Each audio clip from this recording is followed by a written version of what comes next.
Coming up today on Locked On Texas Tech, celebrating personnel department validation. And we give you the most valuable Red Raider defender for a group that's lived up to all the billing through a 4-0 start. Next on Locked On Texas Tech.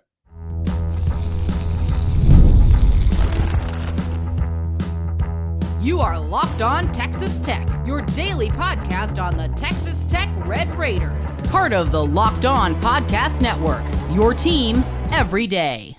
Great to be with you again on Locked On Texas Tech on the Locked On Podcast Network, your team every day, always free and available on YouTube or anywhere you get podcasts. And thanks as always for making us your first listen. Today's episode brought to you by FanDuel. And right now, new customers can bet only $5. And if your bet wins, you're going to get $300 in bonus bets to use across the app. So download the FanDuel app today. With the only Chris Level, I'm Casey Cowan. Chris, great to be back with you as we are biding our time patiently like good little Red Raiders during this open week. Idle hands make for the devil's workshop. We're staying busy. And on today's episode, I want to get to a couple of different things. We will return to a quarterback conversation sort of in one particular way, anticipating Baron Morton to QB1 when we're back on the field in Houston in about a week and a half's time. So I actually wanted to ask you today, and this was spurred on by a Matador Monster conversation I was having about what we feel like was Baron at his best during his run as a Red Raider starter so far, what that would actually look like. We'll get to that coming up in just a moment. I also want to get to what we have seen now play out as far as some information divulged on the other side of our matchup Saturday in Salt Lake City. We're going to talk personnel in several different ways, but one of those involves some injury report hijinks involving a prominent player. Wanted to see how that sat with you. And let's kick off our conversation in the hometown personnel department. We're going to get specifically on the defensive side of the football and talk MVP so far for a group that has been as advertised. But Chris, you and I know both thinking this week, because we talked about it, about the personnel evaluation and go get 'em department. I don't know the official title. Check. So far, the assessments seem like they're on the money through 4 games, man. So credit to them and a huge shout out. I shared an embrace with President Skuvenik after this one on the field on Saturday, and he was smiling from ear to ear, and it's just fun to see a guy like that. His wife, who I think listens to us, they're just awesome people.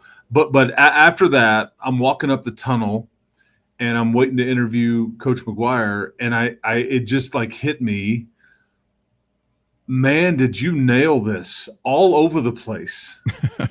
like because I was like processing this game and what part of what you brought in here didn't positively affect it?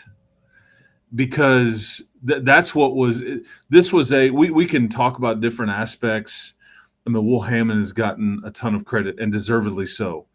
Stone Harrington for what he did, and Jacob Rodriguez, and there's so many guys that factored into this thing and sides of the ball, whatever. But it was a total team win. You created takeaways on defense. You were explosive on offense. But I just like Reggie Virgil, big catches. Terrence Carter was so good and playing through so much. You're and we'll get into that part of it in a second as it relates to the defense, but it's like all over the place. I mean, no, you're not going to run it today, Utah. Sorry, but it ain't happening. Lee Hunter was like, I feel as if you should change your game plan if this is how you would like to proceed. I mean, I was just like, that is so matter of fact. That is like a mic drop from a large, just motivated, excited human right there. I was like, I like Lee Hunter.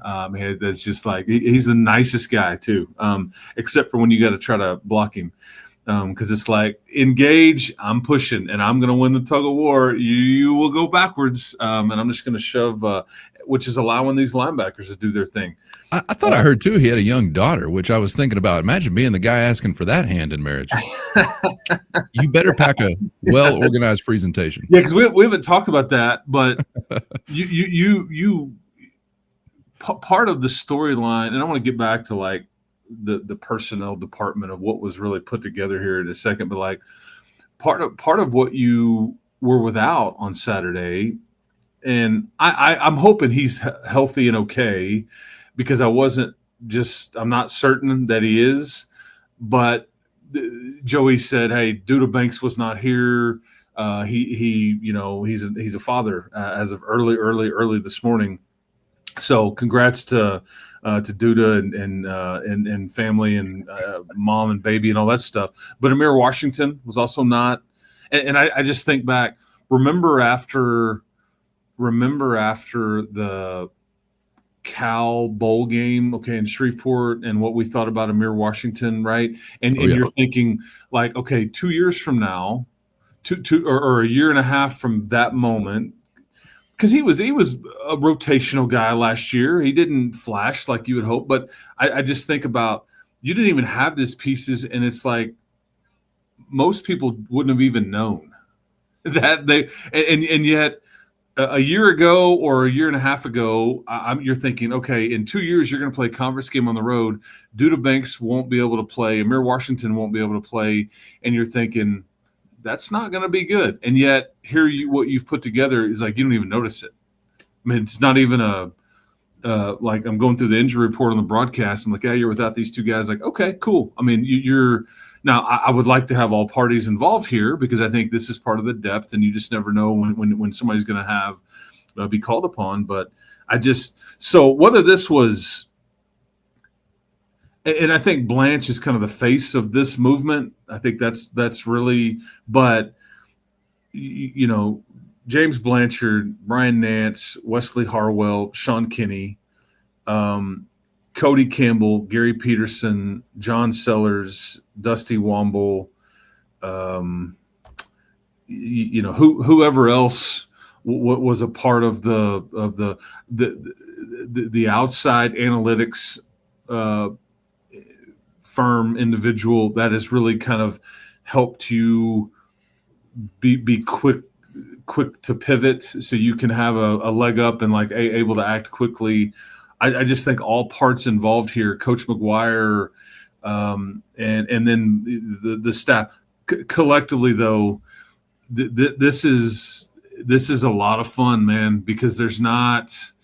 You just look at what you've been able to compile here, and yet you've won nothing.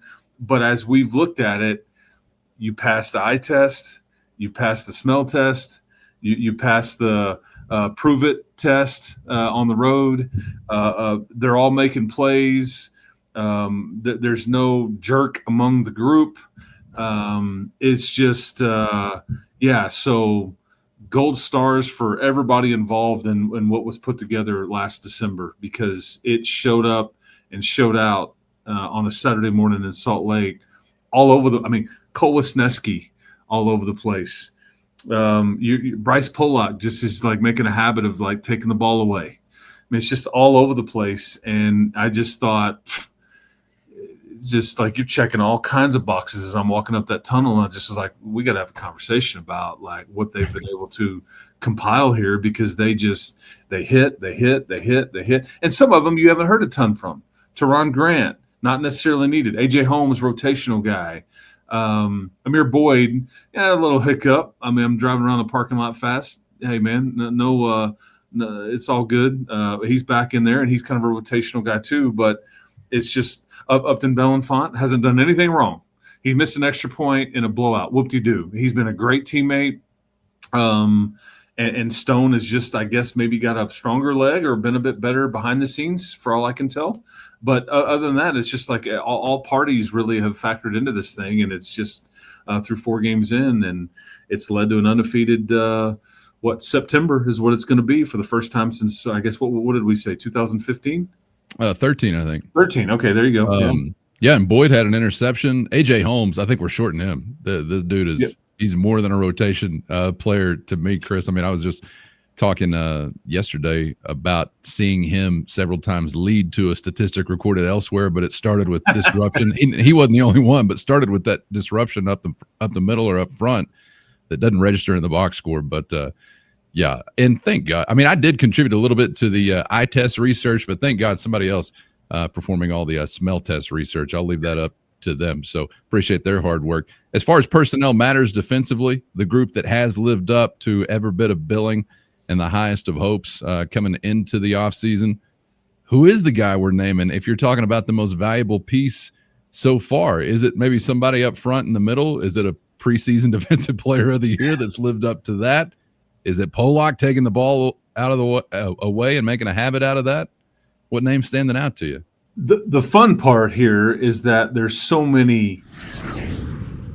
First, today's episode brought to you by Mazda. And Mazda crafts cars for those who choose to do more than simply move. They follow what moves them every time they drive. And that's what makes Mazda stand out. They go beyond safety, style, and performance to deliver a driving experience that feels alive in every detail. And you know, with Mazda, your family's safety is number one. And that's why Mazda's won more 2025 IIHS Top Safety Pick Awards than anybody else. And Mazda offers more than safety with smooth handling, intuitive controls, and standard all-wheel drive in every crossover SUV. It's the small details that make the big plays. And just like there's more to every player, there's more to a Mazda vehicle. Mazda, move and be moved. Today's episode brought to you by Monarch Money. Ever check your bank account and wonder, where did all the money go? Between dining out, online shopping, and entertainment, it can be easy to lose track. That's where Monarch Money comes in, your personal CFO, giving you full visibility and control over your finances. Monarch Money isn't just a budgeting app, it's a complete financial command center.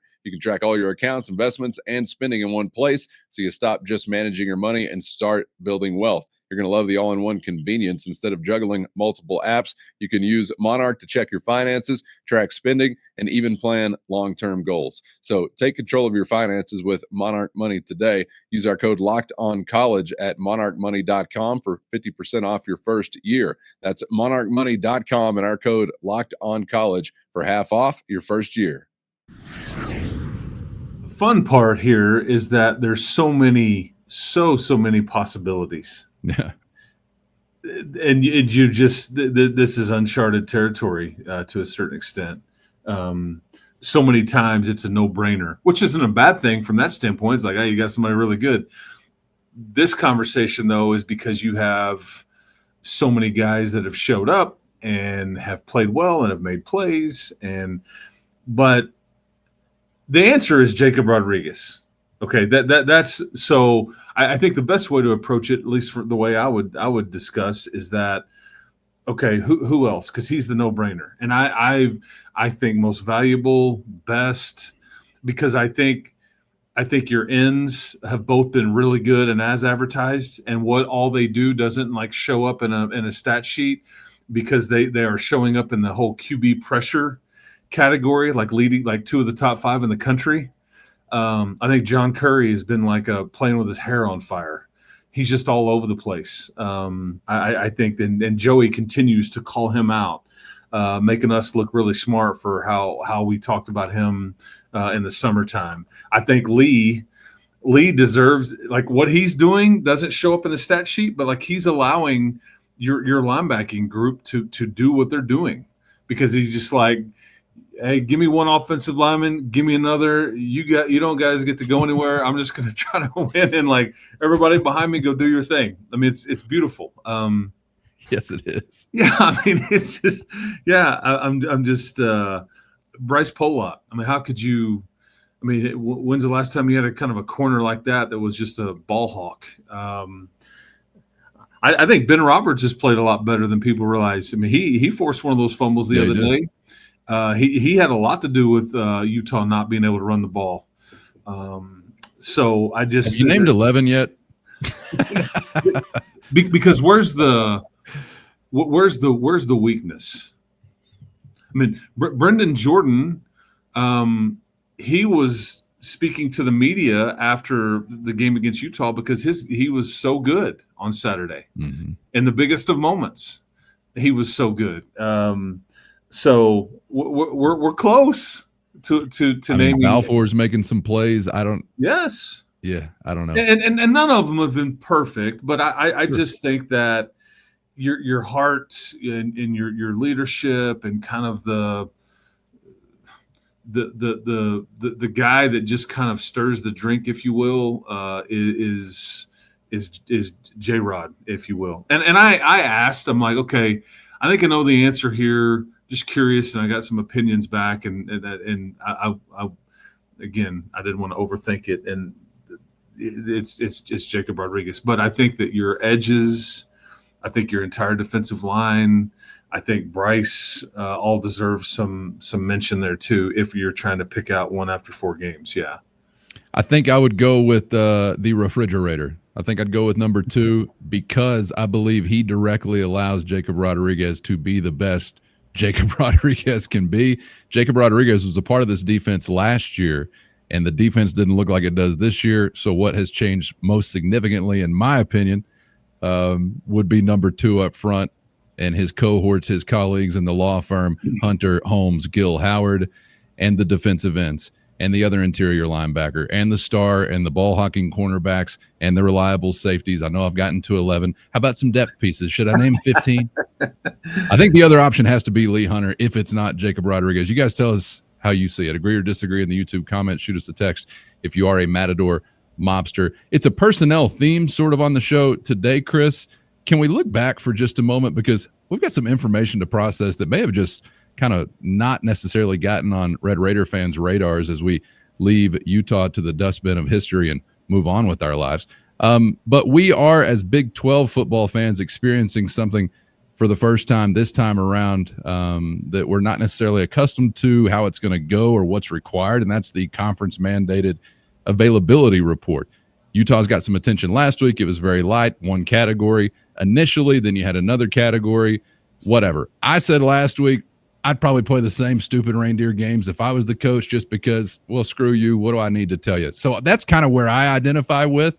Many others do not identify with that, and they are bristling at this. Now, that was before we actually learned that Utah's quarterback, Devin Dampier, according to their head coach following the tail kicking, did not practice at least 2 days last week. He never appears on any injury or availability report in any category. Maybe something convenient to say after you lose by 24 at home. I'm not quite sure. But, Chris, I'm very curious to hear your reaction to this because I know that you've also likely heard reaction internally to this from those who are required to abide by some of these things. So how's this big matzo ball sitting with you with all information considered? Well, I think he did, I think he was limited in practice Tuesday and Wednesday, I think is what Kyle, I think, unless maybe you're right and he just didn't practice. Either way, why is he not on the report? Why is he not listed at the very minimum probable? So here's all the things that are going on up there, because I think this is a big story up in Salt Lake. First, today's episode brought to you by FanDuel. The NFL season is here, and FanDuel is making sure you're ready for kickoff with a can't-miss offer. Right now, new customers can bet only $5, and if your bet hits, you're getting $300 in bonus bets to use all across the app. Play your props, building a same-game parlay, or even jumping in live as the action unfolds. Any way you like it, FanDuel has you covered, and it's quick, easy, and secure every time. Ready to play? Download the FanDuel app now by visiting FanDuel.com to get started. That's FanDuel.com to place your first $5 bet. So here's all the things that are going on up there, because I think this is a big story up in Salt Lake. And maybe it even spilled over into the Big 12 offices as well, because we've had some aftermath. So he says in his press conference, as Coach Whittingham on a Monday, yeah, this is what happened. He was limited last week. There was never a doubt that he wasn't going to play, but he was severely hobbled, and he got hurt at the end of the Wyoming game. Okay. So he kind of, I think, tries to cover himself, but also saying, yeah, he was dinged up. So some point and go, oh, you're just making an excuse. Because I think the fan base up there was really being really harsh on Devin Dampier, and I kind of was too. I just was like, man, I'm not super impressed. But I will tell you that watching him in warm-ups and then watching him in person, he didn't look right. I even had Jenny Taft came up to me in the sideline. She introduced herself, and we had a long conversation. And, that's just kind of typically what the TV and some of the radio sideline folks do, try to help each other with whatever you can. And she said, just so you know, we kind of had heard that Devin Dampier was coming into this thing banged up, but when we met with Coach Whittingham, he's like, no, he's just fine. So again, I don't know where the truth is and all this stuff, but Yeah, he wasn't on any of the injury report or availability report. And I think that then you come out and say, oh, he was dinged up. So I just think you're doing your player a disservice by no wonder he maybe struggled or didn't look right or kind of threw it funny because he's got a jacked up ankle. So also Utah had a picture that ended up on social media last week. Their football program did, and he's got a big old ankle brace on, and they, I guess, deleted it. Yeah, they deleted it. So all this being said, they released a statement saying they've been talking to the Big 12 offices. They weren't trying to mislead anybody. And like the statement is like, it was a walk back because his initial comments indicated he did not practice. And then in the statement, he says he was limited. Okay. His status was actually never in question, which is why they didn't include him. We've spoken to the conference and have clarified the guidelines moving forward. Anyway, it was. We didn't know we couldn't do that. He went to Costanza defense. We knew this was. We said it as much last week. We knew there was their own fan base. It kind of said. So I appreciate the transparency now, and I appreciate the league and Utah having conversations because this is not how this was supposed to work. Anyway, that's their problem. Hopefully, Devin Dampier's ankle is okay. Hopefully, Kyle Whittingham or Utah, whatever, they have to kind of abide by what everybody else is doing going forward. But it's like he kind of told on himself a little bit. So anyway, just bizarre. But who should care, Chris? Is it the player that's suffering the most in this? Is it? Well, is the opponent getting screwed, not having some? I think other coaches should care. It's like if you're asking if I'm going to follow the rules and not everybody's going to do it, then what are we doing this all for? Yeah. The league office should care. And I don't. Maybe he doesn't view it that way. I just think you're doing a disservice to your own player when you play the game of hiding it, and then he goes out and then he's just getting lit up by a lot of their fans and other folks because nobody really knew. And so much of that is like now out there and moved on, and it's like they may not even know that he was dinged up because they've already moved on to the next thing they're gonna light somebody up about. Yeah, and I just don't. So anyway, I think it's so lame too on the other side of the game, and every coach in America would do it. None of them are immune to this type of thing. Well, we don't want to make any excuses, but here's my list of things that, right. that were good excuses for us. Yeah, it happens all over, but it's still lame every time it does happen. Yeah. All right. Let us know again if you agree or disagree with what we've said here on how we see this in the YouTube comments, or shoot us a text if you're a Matador mobster. We're going to finish with the mob because it's actually our guy, Rusty, who was bringing this question up. Texting with him this week, Chris, about Behren Morton moving forward and anticipating. If you paid any attention to comments from Joey McGuire, anticipating he'll be just fine and ready to roll against Houston and will be your starting quarterback. Doesn't even seem to be a question internally, though, of course, much discussed among fans and talking heads. But Chris, Rusty was asking about what we feel like the answer would be if we had to say when Behren looked his best. Do we have to go all the way back to an initial appearance? Are there some games over the last few years that maybe stand out to you? There were some statistically prolific days, say, against Oklahoma State, but maybe a day like a road win against Iowa State actually means more to you.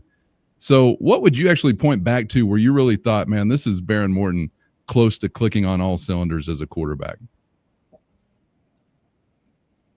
Yeah, I think you probably touched on. I mean, I think the Oklahoma State game is when he kind of like was he was pushed into duty. I think they were like, yeah, okay, here we go. Like we're just gonna. And I remember Zach Kitley in our meeting. Well, he's like, he will sling it. He goes, I don't know what's going to happen, but something will happen. Like he's gonna.